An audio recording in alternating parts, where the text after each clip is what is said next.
Guys, আসসালামু আলাইকুম। আশা করি আপনারা সবাই ভালো আছেন, আমিও ভালো আছি। Welcome to my channel of swords blog. তো আজকে আপনারা দেখাতে চলেছি একটি ম্যাজিক। আর সেই ম্যাজিকটা হলো কয়েন নিয়ে। দেখুন, অনেক ছোট ভাইরা দাঁড়িয়ে আছে ম্যাজিকটা দেখার জন্য।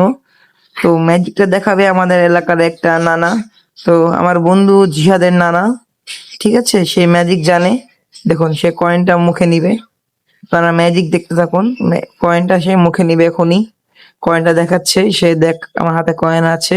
দেখেন, সে বলে এখন এই কয়েনটা সে মুখে নিবে এবং সে মুখে রাখলো জিবলায়। দেখুন, সে মুখে রাখলো জিবলার মধ্যে কয়েনটা। কয়েনটা সে গিলে ফেললো। তো গিলে ফেললে তো এখন ওনার মতো একটু পাট করতেছে। তারপর উনি পানি খাইতেছে। দেখেন, এই গ্লাসের পুরো পানিটা উনি খেয়ে নিবে। তো ওনাকে বললাম কুলি করতে, উনি কুলিও করে দেখালো পানি। দেখেন, বলতেছে যে কয়েন নাই। এই যে জিবলার নিচে দেখাচ্ছে। দেখেন, একটু নাটক করে এখন কয়েনটা বার করে নিলাম মুখ থেকে। তো উনার এই ম্যাজিকটা দেখে আমরা সবাই অবাক হয়ে গেলাম। দেখুন, আবার পাখিরাও খেয়ে নিল। ঠিক আছে, নানার ম্যাজিকটা দেখে ছোট ভাইরা সবাই হাসতে আছে। তারপর দেখুন, আমিও অবাক হয়ে গেলাম। ঠিক আছে, আজকের ব্লগটা এই পর্যন্ত। আসসালামু আলাইকুম।